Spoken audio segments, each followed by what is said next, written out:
They are a scourge upon our galaxy, the most vile and sadistic of all our Xenos foes, and a peril to any who would ply the void in search of profit or gain. Whatever happens, should the shadow of their ships darken your path, pray you die fighting at the helm of your vessel, lest fortune favors you and they take you alive. From Magos Domos Agnalain, an explorator.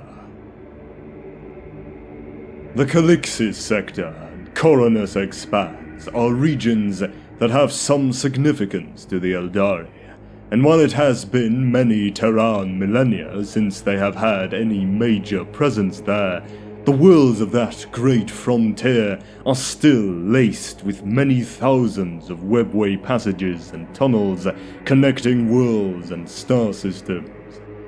Today, these tunnels are twisted, stretched, and torn by the psychic pressure of the warp storms dividing the CALIXIS sector and the KORONUS expanse. While the mysterious rites of the Harlequins long ago sealed many of these passages, others still remain open to the tides of the warp, infested with vile and ephemeral creatures. This region of damaged tunnels is centered across the warp rift known as the Screaming Vortex. The Vortex is home to teeming hordes of demon worshippers and mutants, living and dying at the whims of warlords and sorcerers, intent on murder and subjugation in the name of their dark gods.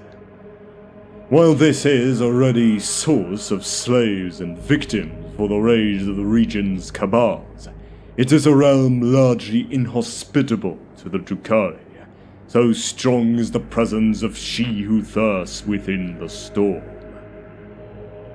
However, suspended at some point between the Screaming Vortex, the KORONUS expanse, and the webway, is an island of relative stability where numerous groups of drukkari have formed the Twisted Haven. Here floats the Nexus of Shadows, a drukkari outpost built upon an ancient and massive technological relic. 3 major KABALS dwell in the tunnels and passageways that cross the CALIXIS sector, the KORONUS expanse, and into the Screaming Vortex. The foremost of these, at the heart of the Nexus, is the Cabal of the Splintered Talon. The others, the Cabal of the Shadowed Thorns and the Cabal of the Crimson Woe, are of a more mercenary inclination due to their lesser status, often selling their murderous skills to other races in exchange for resources or opportunities to grasp at power. The Cabal of the Crimson Woe operates in the CALIXIS sector more than in the KORONUS expanse, in part to avoid directly competing with the Cabal of the Shadowed Thorns, and thus drawing their ire. Numerous other groups exist alongside these, from the Cult of the Withered Blade, which controls the blood spine pits on the Nexus of Shadows, and the Sutured Helix, a coven of homunculi that operates from the Nexus, to numerous smaller factions that raid and scavenge for scraps of their betters' might and prestige. The drukkari operating near the Nexus are frequently on the move, either carried within fleets of void ships or traveling in smaller groups on light skimmers through the winding and impossible labyrinth of the webway, returning only periodically to trade their cargo of tormented victims for supplies and to replace slain warriors. These itinerant raiders often cross paths with pirates and reavers of other species, particularly the chaos-aligned flotillas that hail from the Screaming Vortex and isolated bases like Iniquity.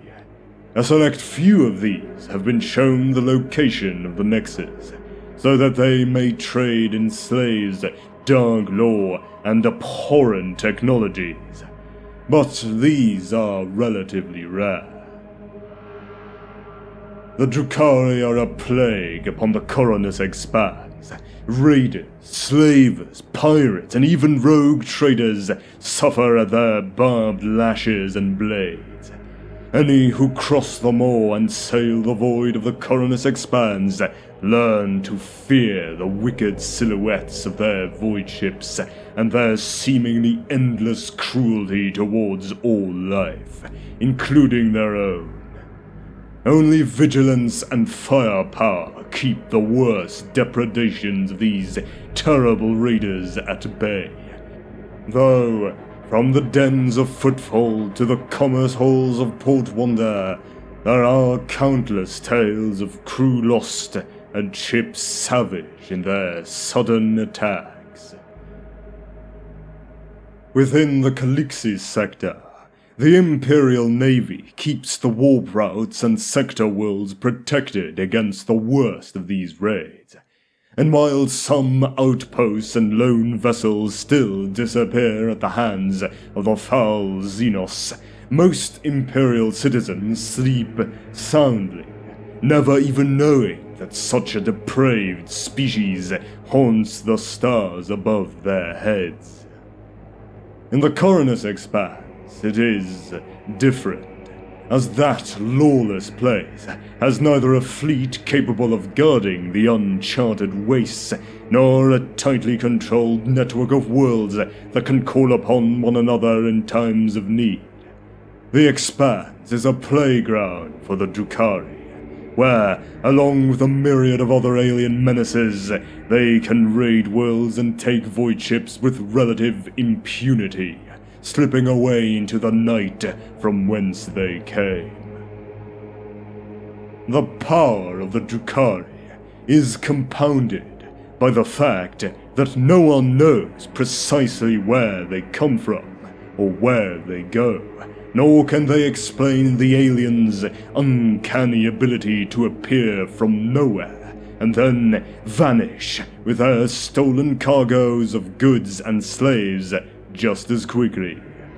Some rogue traders believe there must be a drukkari world somewhere in the expanse from which they launch their raids, though where exactly it is and how it could have evaded detection for so long remain a mystery that has yet to be unraveled.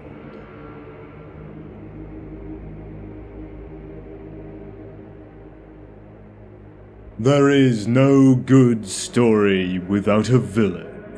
I shall provide you with an antagonist beyond your imaginings, or even your comprehension, and as you die, you will curse my name exquisitely.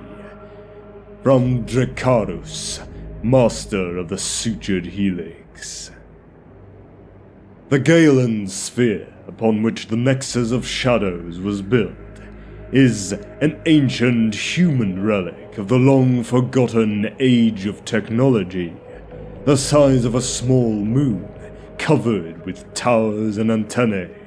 The sphere was crafted around a solid core, the remnants of some mineral-rich asteroid that its automated systems are slowly eroding away as it adds more and more levels to the sphere.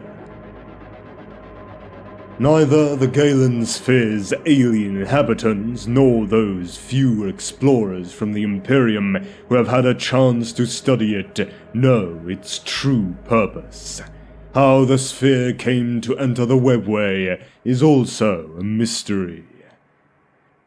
Abandoned for untold ages, the sphere could have drifted through a webway gate or even been drawn towards one by the ancient programs and protocols of its cogitators, seeking to study a breach in the webway that it perceived as a celestial phenomenon.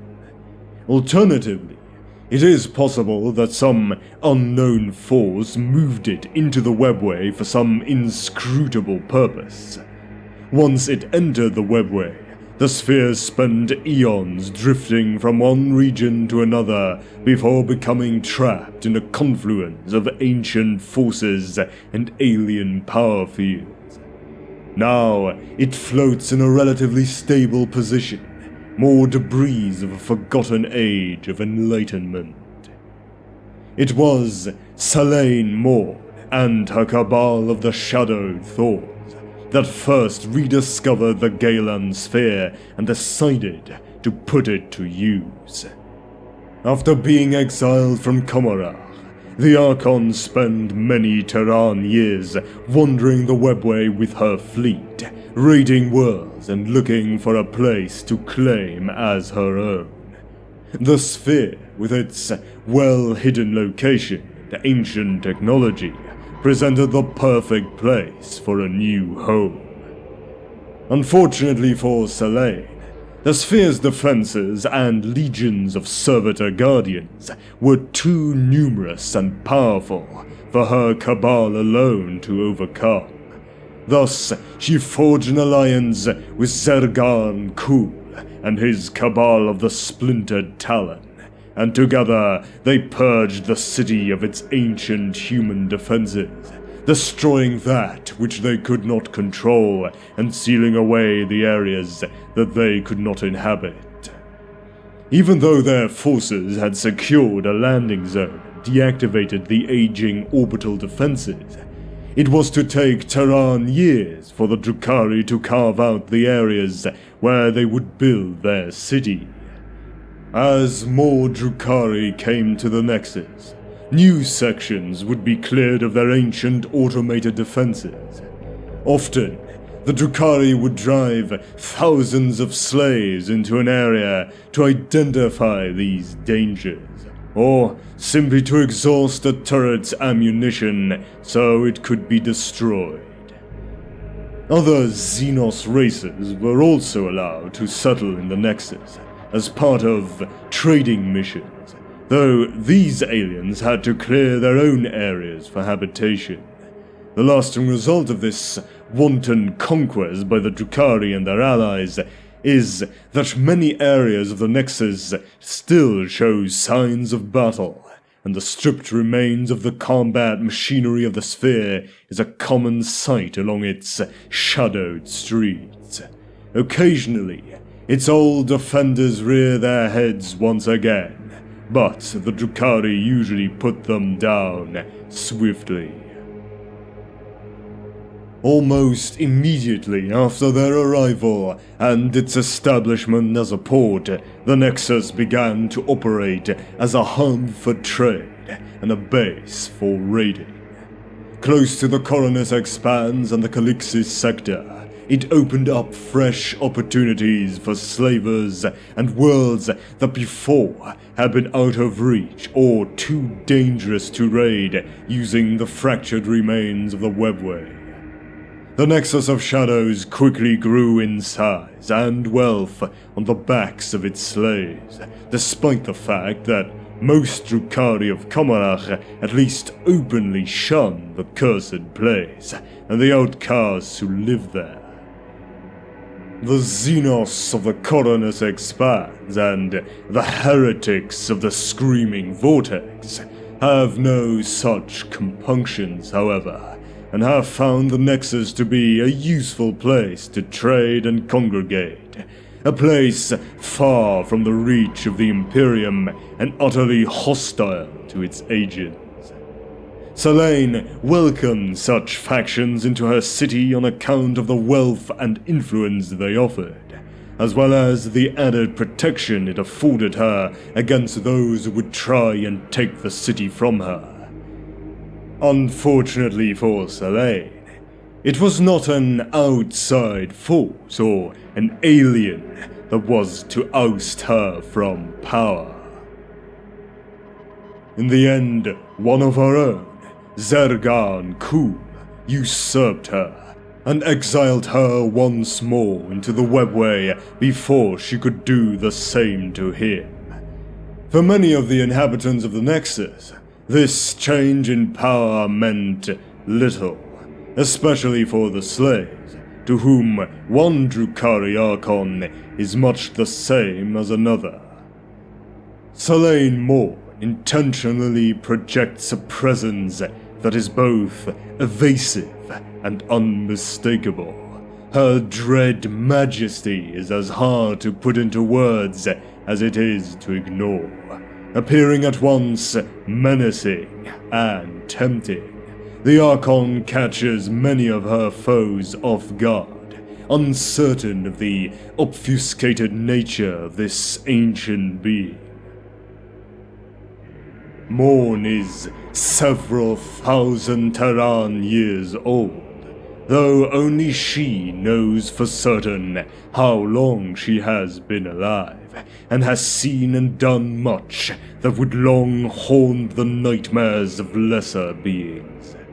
Like all drukkari Archons, she is possessed of a deadly martial prowess, but her true weapon is a mind finely honed by the lethal intrigues of KABALS high society. She finds it utterly distasteful, then, that she and all those she commands are exiles from the Dark City, and now even the Nexus of Shadows. At her grudging command, the warriors of her cabal have turned to mercenary work, selling their efforts to lesser beings as part of a plan to regain the power she once possessed. On the rarest of occasions, she deigns to speak to these prey creatures herself.